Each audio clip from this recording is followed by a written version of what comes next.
ವಿಶ್ವವಿದ್ಯಾಲಯ ಪ್ರಾದೇಶಿಕ ಕೇಂದ್ರದ ಶಂಕುಸ್ಥಾಪನಾ ಕಾರ್ಯಕ್ರಮದಲ್ಲಿ ಇದೀಗ ನಮ್ಮ ಸನ್ಮಾನ್ಯ ಮುಖ್ಯಮಂತ್ರಿಗಳು ಸಿದ್ದರಾಮಯ್ಯ ಅವರು ಇದೀಗ ಭೂಮಿ ಪೂಜೆಯನ್ನ ನೆರವೇರಿಸ್ತಾ ಇದ್ದಾರೆ.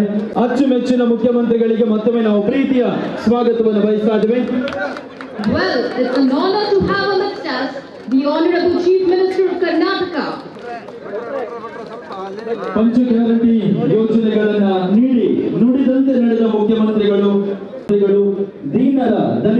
ದಲಿತರ ಪಾಲಿನ ಬೆಳಕು, ಕರ್ನಾಟಕದ ಅಧಿಕಾರದ ಹೊಳಪು ಸನ್ಮಾನ್ಯ ಸಿದ್ದರಾಮಯ್ಯನವರಿಗೆ ಮತ್ತೊಮ್ಮೆ ಮಂಗಳೂರಿಗೆ ಸ್ಥಾಪನಾ ಕಾರ್ಯಕ್ರಮದ ವೇದಿಕೆಗೆ ಮಂಗಳೂರಿನ ಜನತೆಯ ಪರವಾಗಿ ನಮ್ಮ ಆರೋಗ್ಯ ಕ್ಷೇತ್ರದಲ್ಲಿ ದುಡಿತಾ ಇರುವಂತಹ ಎಲ್ಲ ಮತ್ತು ಕುಟುಂಬ ಕಲ್ಯಾಣ ಸಚಿವರು, ಕರ್ನಾಟಕ ಸರ್ಕಾರ ದಕ್ಷಿಣ ಕನ್ನಡ ಜಿಲ್ಲಾ ಉಸ್ತುವಾರಿ ಸಚಿವರು ಸನ್ಮಾನ್ಯ ದಿನೇಶ್ ಗುಂಡೂರಾವ್, ವೈದ್ಯಕೀಯ ಶಿಕ್ಷಣ ಮಂತ್ರಾಲಯದವರು ಕೂಡ ಆಗಿರುವಂತಹ ಡಾಕ್ಟರ್ ಶರಣ ಪ್ರಕಾಶ್ ರುದ್ರಪ್ಪ ಪಾಟೀಲ್, ಮಂಗಳೂರು ಉತ್ತರ ವಿಧಾನಸಭಾ ಕ್ಷೇತ್ರದ ಶಾಸಕರಾಗಿರುವಂತಹ ಸನ್ಮಾನ್ಯ ಡಾಕ್ಟರ್ ಭರತ್ ಶೆಟ್ಟಿ ವೈ, ಹಾಗೆಯೇ ಸನ್ಮಾನ್ಯ ಐವನ್ ಡಿಸೋಜ ಎಂಎಲ್ಸಿ ಆಗಿರುವಂತಹ ಮಂಜುನಾಥ್ ಭಂಡಾರಿ ಅವರು, ಹಾಗೆಯೇ ನಮ್ಮ ಎಲ್ಲ ಕಾಂಗ್ರೆಸ್ ಮುಖಂಡರುಗಳು, ನಾಯಕರುಗಳಿಗೆ, ಜಿಲ್ಲಾಡಳಿತದ ಎಲ್ಲ ಅಧಿಕಾರಿಗಳಿಗೆ ನಾವು ಪ್ರೀತಿಯ ಆತ್ಮೀಯ ಸ್ವಾಗತವನ್ನ ಬಯಸ್ತಾ ಇದ್ದೇವೆ. ಬಹುಶಃ ಬಂಧುಗಳೇ, ಹಲವು ವರ್ಷಗಳ ಕನಸು ನನಸಾದಂತಹ ಒಂದು ದಿವಸ.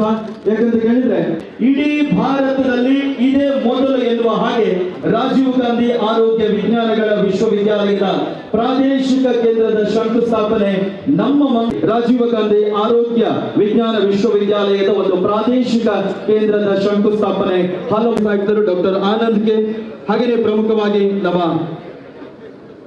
ಇಲಾಖೆಯ ಎಲ್ಲರಿಗೂ ಕೂಡ ಪ್ರೀತಿಯ ಸ್ವಾಗತವನ್ನ ಬಯಸುತ್ತಾ ಇದೀಗ ಈ ತಲುಪಿದಂತಹ ಸರ್ಕಾರದ ನೇತೃತ್ವವನ್ನು ವಹಿಸಿಕೊಂಡಿರುವಂತಹ ಸಿದ್ದರಾಮಯ್ಯನವರು. ಹಾಗಾಗಿ ಒಂದೇ ಮಾತಿನಲ್ಲಿ ಹೇಳೋದಾದ್ರೆ, ಮಗುವಿಗೆ ತಾಯಿ ಹಲವು ವಿದ್ಯಾಸಂಸ್ಥೆಗಳ ಮುಖ್ಯಸ್ಥರೇ, ಪ್ರಾಧ್ಯಾಪಕ ವೃಂದದವರೇ, ಹಲವು ವಿದ್ಯಾರ್ಥಿಗಳೇ, ಈ ದಿನ ಮಿತ್ರರಾಗಿರ್ತಕ್ಕಂಥ ಭರತ್ ಶೆಟ್ಟಿ ಅವರೇ ಮತ್ತು ವೇದಿಕೆ ಮೇಲೆ ಆಸೀನರಾಗಿರ್ತಕ್ಕಂಥ ನಮ್ಮ MLC ಉದ್ಘಾಟಿಸ್ತಾ ಇದ್ದೀವಿ.